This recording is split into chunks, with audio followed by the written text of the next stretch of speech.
Hey everybody, welcome back to Barbecue by Biggs. I'm Aaron and today we're talking FireBoard. Well, this FireBoard one has been in my arsenal for about 5 years.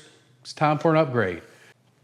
If you want to see what this FireBoard 2 drive is all about, come along with us. Stay tuned.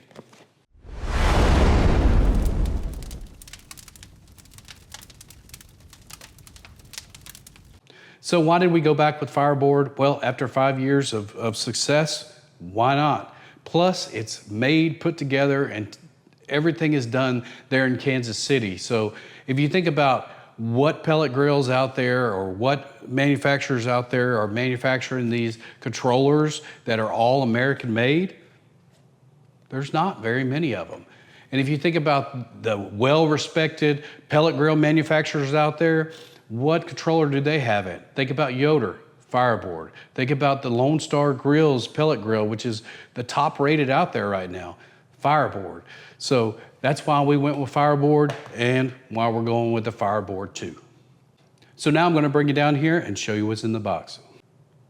All right, let's get in here and see what this thing's about.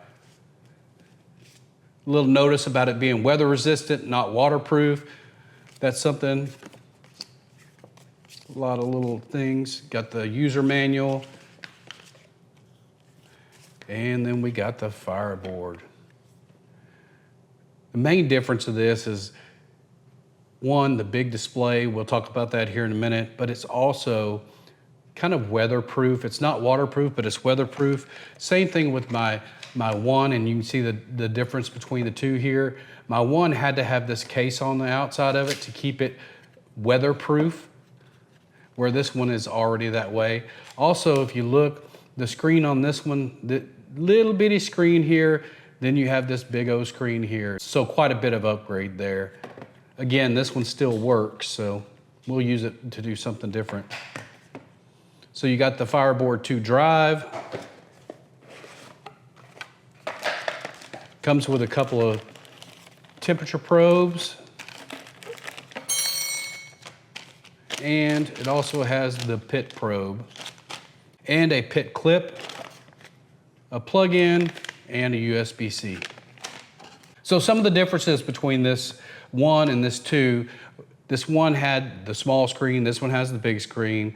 They both have 6 ports. If you look, 6 ports, so you can have one that runs the pit and then 5 other ones to either put into a brisket, a pork butt, chicken, all at the same time. You'll get those readings. This one on the side of it actually has, if you look here, this one has a port. It's the drive version, so it has a port for the fan and it has a port for the old Y cable.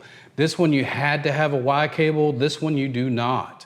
But if you have the non-drive, which doesn't have the fan port here, you have the non-drive, you can still purchase that Y cable and turn it into a drive if you wanted to. The drive is the thing that runs the fan.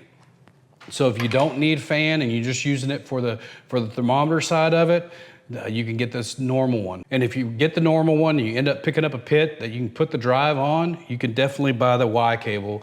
This is the Y cable that I had to have to run this other one, but don't have to have it to run this one. So that's what comes in the box with the drive too. Let's jump in here and get it set up on the FireBoard app. All right, so we're gonna get this sticker torn off here. It's not 158 degrees anymore, how about that? Go ahead and get it turned on. So we got it turned on. You go with the FireBoard app. So you open your FireBoard app and I'll put it up on the screen here. And all you gotta do is hit Add FireBoard. So we're gonna hit Add FireBoard. It found it. And there we go, it's right here on the screen. Already, it was that quick, and I'll tell you, what's amazing to me is that every other one of these companies that I've tried to use their thermometers or whatever it might be, it's very hard to hook up to Wi-Fi. You have issues, you gotta go reset your Wi-Fi so it can find the 2.4 gigahertz band, whatever it is. So this one connected very easy. Right now it's just on Bluetooth. Let's go ahead and get the Wi-Fi in there. So now we'll just choose the Wi-Fi. Go ahead and get the password put in.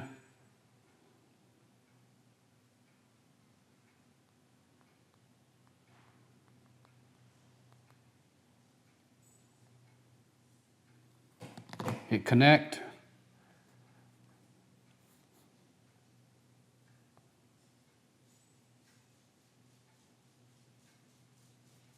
And we are online.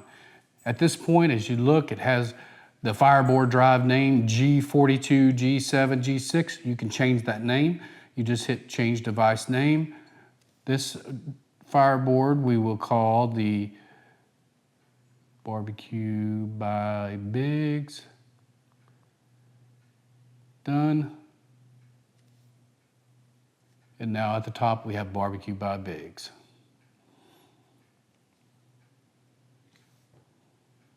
So we can go to that. So we're going to take some of these probes out. Let's get a reading here. Kind of show you what that screen looks like. So we'll put one in there.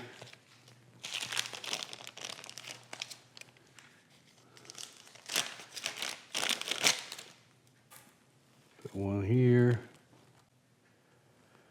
So now you can see it across the top. It has all of the temperatures across the top here. This one's 76.3, 78.8, 79.9. Then we can click on it, the button on the side. We can change the way it looks. So we have 3 probes in there. It shows you the 3 probes at the top and then the 3 probes towards the bottom. If you look, the one furthest away from where my hand is right now is the one that is the lowest temperature. As it gets closer to my hand, more warmth is shown. So it's reading properly. And then you can go and you can have the large view, which just shows your channel 1, channel 2.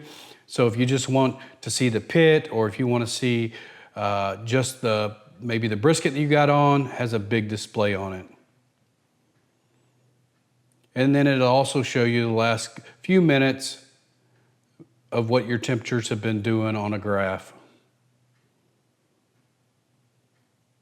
So that's kind of what you get out of that display there. So let's jump up and talk about what the app's all about.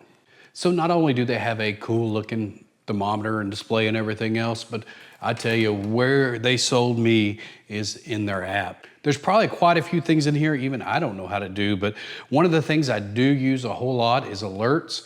So when I set an alert, whether it be a temperature alert or time alert or whatever it is, it'll send me an email, it'll send me a text message, it'll make noise on the machine, it'll send me a notification on my phone. That way, if I'm sleeping overnight and something is going on in my pit or I need to take care of it, I'm not gonna miss that alert.